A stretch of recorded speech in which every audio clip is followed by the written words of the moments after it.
Et maintenant, and now, I will ask Michael Cruz from Director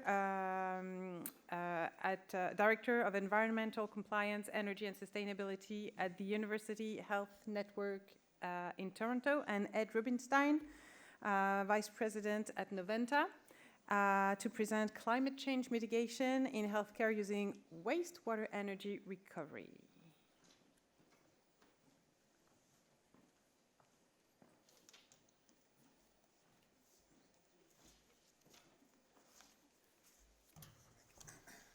Bonjour, merci beaucoup à Jérôme et SSE pour l'invitation. Je suis désolé, je suis né à Toronto. Je parle seulement un petit peu de français, alors je dois parler anglais. Hopefully that's okay. Thank you for the introduction. My name is Mike Kurtz. I'm the Director of the Energy and Environment Department at UHN. Of course, I'm really excited to be here with Ed from Noventa to talk about this huge project, this huge exciting project that we're doing at our Toronto Western Hospital to recover heat from sewer water in order to reduce our climate impact. So we're gonna be talking lots about that, but first I kind of wanted to go into a little bit about how we got to such a major project and how we like to talk about climate change at the UHN. So the next few slides will have no surprises to anyone, but I just wanted to highlight it as an example of how we talk about the subject at UHN and how we try to build support for these types of large initiatives over time.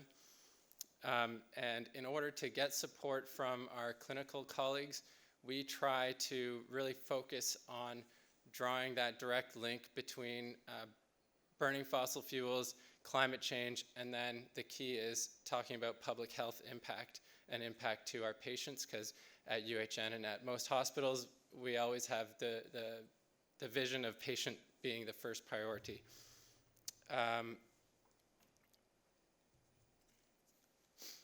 So here's some of the commonly known impacts of climate change. I'm going to go over it quickly because we don't have too much time. So these are some of the well-known impacts. I'm preaching to the choir here a bit, but we must, I feel we must continue to talk about these impacts.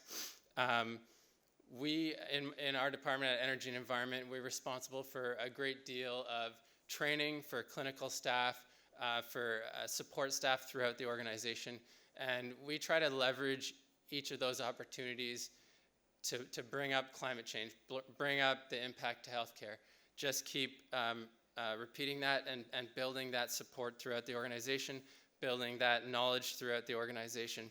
Some of the key, we also leverage lots of the great work done by other people. For example, the Lancet Countdown, which is where a lot of these impacts have come from and have been summarized. Some of the key ones that we face in Toronto and Ontario, we've got significant increases to the demand on our cooling systems. Those are strained all the time. We try to do projects such as this one with Noventa to build resiliency at our sites. We've seen a big increase in acute flooding events that cause disruption to patient care and damage to infrastructure. We've seen a spread of respiratory illness associated both with air pollution from fossil fuels, but also from wildfire smoke that spreads to the city. We've seen spread of certain vector-borne illnesses like Lyme disease that show up in our hospitals and increase the demands on our medical system. Here's an example of the way that we try to engage with people on the topic. We try to empower our green teams through our training, through events, through webinars, build knowledge about what people can do to empower them to take action and to help them build up support within their own departments. We're not experts in everything. We try to encourage people to take initiative where they know best about what the biggest impact will be. And through all of that, we build support throughout the organization. And because we're talking to medical people all the time, it helps to have the references, but I'll skip over that. So here's a chart that we kind of go on. It's basically our greenhouse gas emissions associated with all of our utilities across all of the UHN sites. The important line there is the blue line, which is our actual Scope 1 and 2 emissions. Scope 1 being fossil fuels burned on site, and Scope 2 being fossil fuels burnt for us, for example, with district energy systems or electricity. This goes back to 2010, and it shows that we've made some good progress. The red line is our business as usual baseline, and the shaded green area between the two shows where we've achieved savings in the past. However, it's key to point out, although we've seen a decrease of 18% over all those years, it's not fast enough to meet any of the required goals of the Paris Accord, for example, or science-based targets. So in order to get to that, we need bigger projects, and this is where I'm going to hand it over to my colleague Ed to talk a little bit about the wastewater energy systems at Toronto Western. Thank you, Mike, and also moi aussi, je parle un peu de français, so I will be speaking English, apologies. So I'm Ed Rubenstein, I'm a vice president with a company called Noventa Energy, but prior to joining Noventa, I spent over 20 years with the University Health Network where Mike works. This project I'm about to talk about is days away from being operational, so if you see me getting excited, this is because my baby is about to be born, so I'm very, very excited. This is also where I had the pleasure of meeting Jerome, and thank you for the opportunity to speak here today about this very exciting project. We don't have a lot of time. I do have a booth up there for anyone who's interested in the technical details, but essentially we have technology that allows us to harness thermal energy, so this is not biogas, thermal energy from raw sewage. And this is huge. Raw sewage is an under-tapped source of energy. So people are probably very familiar with geothermal. This is the same concept, except with raw sewage, as long as the sewage flows, in large cities like Montreal and Toronto, the sewage is always flowing, you have a constant source of thermal energy which you can use for heating and also for cooling. And when you combine that with a large institution like CHUM or Toronto Western Hospital, the economics become very, very good, and there's lots of other benefits as well. So wastewater, it's reliable, it's predictable. I mean, the temperatures go up and down, the flows go higher and lower, but by and large, it's fairly predictable, and we can assess, especially in a large urban area, how much thermal energy is available. So very quickly, not to get into details, but what we do when we look at cooling, and apologies, something has happened with the formatting.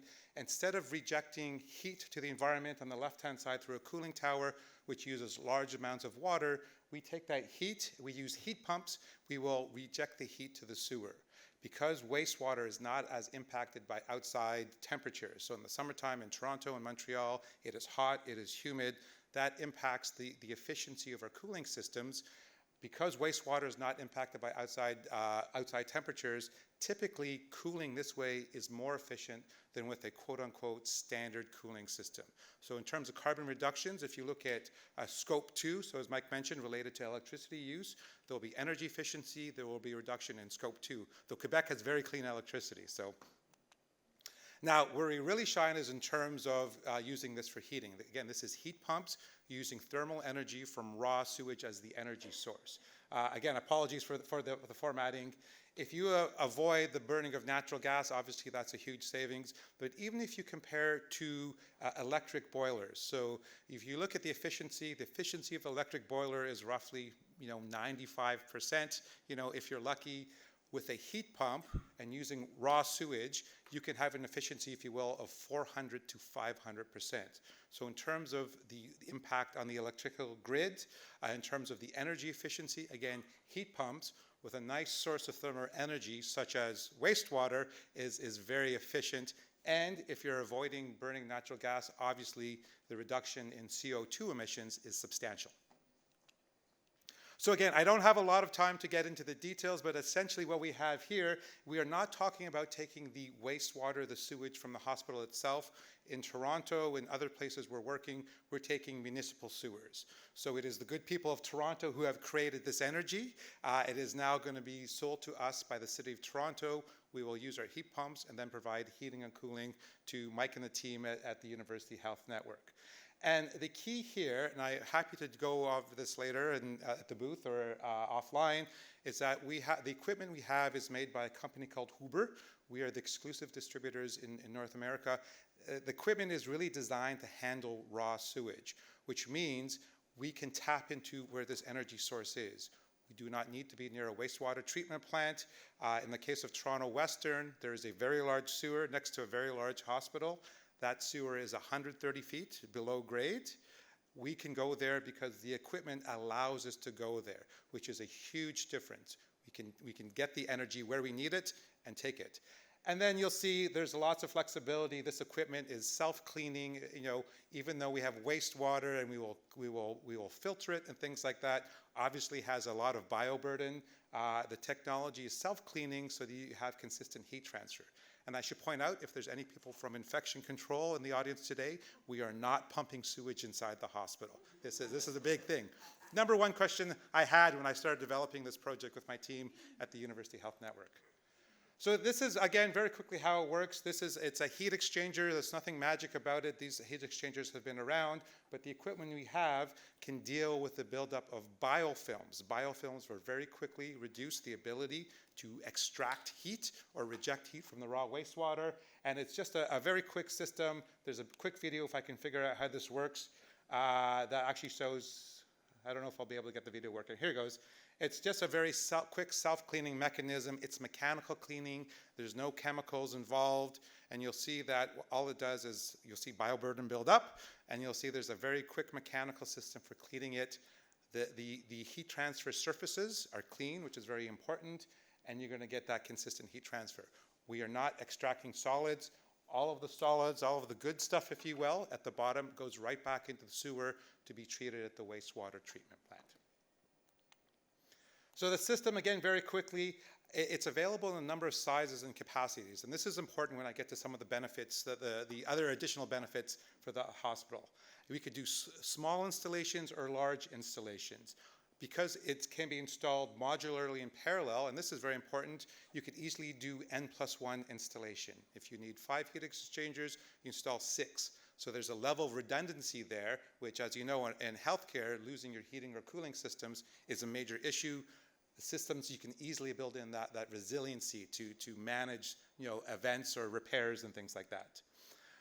It can handle raw sewage, which is very important. This is an under-tapped resource, and it's easily integrated with other thermal energy sources. So what, in fact, we're doing at the Toronto Western Hospital, the system is not providing 100% of heating and cooling. It's actually only providing about 60% of the peak load. And this is purely a financial decision. There's lots of energy in the sewer. But we are integrating with the hospital existing heating and cooling plant. And the interesting thing is, even though we're only providing 60% of the heating peak, over an annual basis, that's about 90% of the heating loads. So there's a misconception that you need to do all or nothing, all electrification or all natural gas. These hybrid systems, in my experience, are usually the most cost-effective. And again, 60% gives us 90% of the heating and cooling for the hospital and an adjacent research tower. So that's a huge part of designing and getting the size of the project. So here's the project. So you could see the hospital is on the right, and that the kind of checkered building is the research tower, standalone building, its own heating and cooling plant. They're both part of the system. Very large sewer. The green is where the magic happens. We transfer the energy from the wastewater. This is an old bank building that is now owned by the hospital. It's being reused. We put all the equipment here, so we are not taking up space inside the hospital. What we also had to do is the hospital, it's an older hospital, it had steam distribution. So it has boilers to make steam. That steam gets piped all over the hospital to provide heating and for hot water, for space, in the wintertime and such. The heat pumps can make steam, but they're not very efficient. So part of the project is to convert the hospital from a steam system to a hot water system, making the heat pumps much more efficient. And the beautiful thing is that this has been delivered using an energy as a service model. So there's a nominal capital contribution by the hospital. I was able to negotiate a small amount because the CFO liked me, I guess, but there was no requirement for the hospital to contribute any energy. So Noventa is taking on the entire capital cost, the capital risk, the operating risk. the hospital has agreed to buy hot water and cold water for heating for 30 years. So it's a power purchase agreement. So that's the only requirement of the hospital. The hospital then figures out how to use it inside the building, but Noventa covers the full capital cost, and of course we make that back by charging the hospital and knowing we've got a good customer for 30 years. Lots of collaboration. So obviously within the hospital itself. So myself, my energy team at the time, now Mike's energy team, infection control, facility operations. There's a new tower being built there. So with the redevelopment team, obviously with the surrounding community, the City of Toronto, equipment manufacturers, financiers, lots of people, a lot of collaboration. This is a lot of work. This is a big project. This is on track to be the largest raw wastewater energy recovery system in the world. So and it's being done in a very dense, kind of like where we are now, very dense, busy urban area. So there was a lot of work that went into this. But there's a great payoff for this. So you can see here, there's some financial benefits. So, Mike's responsibility, my responsibility was paying the utility budget. Mike did a lot of the greenhouse gas mapping, but you could see significant reduction in scope 1 emissions because the hospital will be using its boilers less. There's also and not insignificant, $700,000 a year expected operating savings compared to using natural gas boilers now. So there's a bit of a financial incentive as well. Because we're rejecting heat to the sewer instead of cooling towers, a very large water reduction. And what's also very exciting is we've essentially built a small district system. Right now, the hospital is the only customer, but the way it is designed is it's ready and it can facilitate future expansion. So I mentioned the hospital is building a brand new tower. That is a separate building that's going to be brought on. The plan right now is for the Noventa system to provide 100% of the heating and cooling needs. The City of Toronto, like many cities, is doing a lot of redevelopment. Some of the areas around this are probably going to be putting up housing and community centers and things like that. It is very easy to have those buildings incorporated in the system.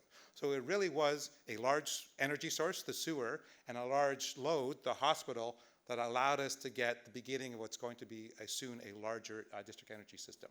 And again, the hospital passes off the capital risk. The hospital is just responsible for its nominal capital contribution. The hospital is responsible for buying energy and using that energy. Noventa needs to make sure that this thing gets built on budget. Noventa also needs to make sure that it's run efficiently, because if it's not, we are not going to make our money back when we sell the energy to the hospital. So this was very good. So this was my responsibility, now Mike's responsibility. But what I really think helped sell this was the added benefits. So this is a very large project. It had to go to the board for approval. So $700,000 a year is a very good savings for the utility budget. The operating budget for the hospital was around $2.4 billion. So $700,000 is a rounding error, right? Very good for me, but when you go to the board, this is almost a mistake, 2 decimal points away. So I think it was resiliency and redundancy aspect that added to it. Toronto Western Hospital, an old hospital, it has a deferred maintenance list this high and a deferred maintenance budget this low. So you can't do everything. And this is common with many hospitals, not just in Canada, but around the world. So with the Noventa system, because Noventa is taking on operational risk, it's very easy to put in N+1 redundancy for the equipment. Also, backup generators. If there's a blackout, Noventa will be able to provide heating and cooling to the hospital. Right now, Toronto Western Hospital, if there's a blackout, it has emergency cooling for key systems, MRIs and key areas, but by and large, it does not have its cooling system available.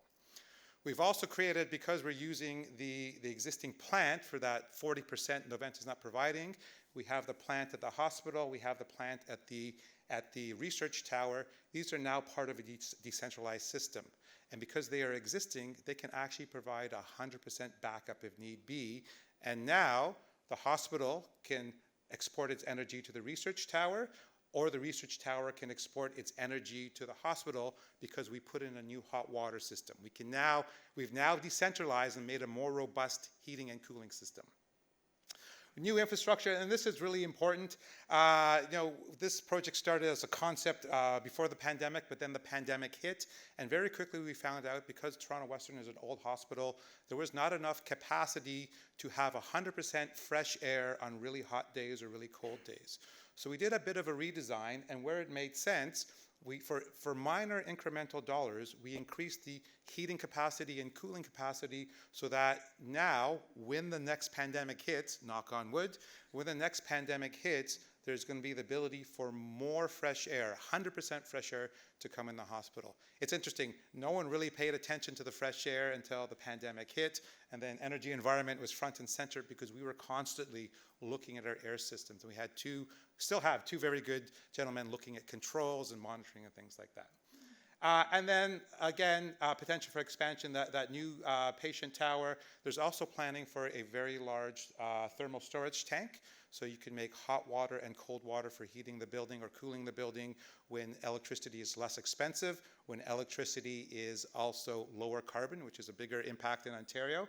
But at the end of the day, that's 1 million gallons of thermal mass that, as long as the hospital has the ability to take that energy, we will be able to deliver it. So even more redundancy as well. And finally, why is the City of Toronto in this? So a new revenue stream. As I mentioned, the good people of Toronto generated this energy, though the city has ownership of this. Now, for every gigajoule, for every piece of energy we take from the sewer to sell to the hospital, we pay the city a little bit. So they have a revenue stream. It used to be a pipe buried 100 feet underground. Now it's making a little bit of money for them as well. We're also rebuilding infrastructure. The city wants to make sure we're not impeding sewage flow or damaging the sewer. As I mentioned, we have a low district system in place so that when the city starts doing its redevelopment in the area, we have low carbon energy we can provide to those buildings. And City of Toronto, like many cities in Canada, has very lofty ambitions in terms of decarbonization.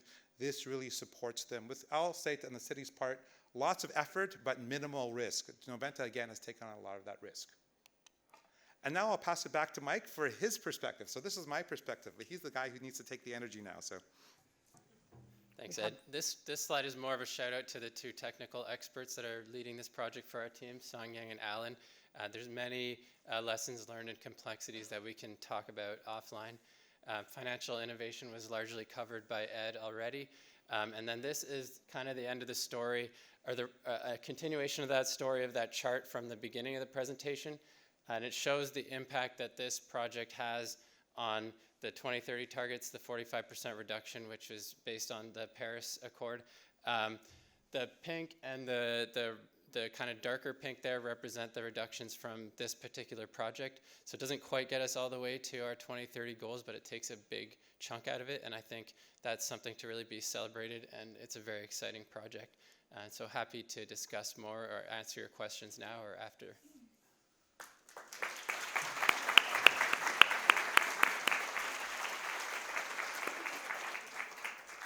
Fantastic project, really mind-blowing.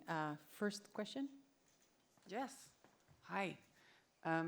Congratulations on your baby. merci. Thank you. Hardest thing, but best thing coming up.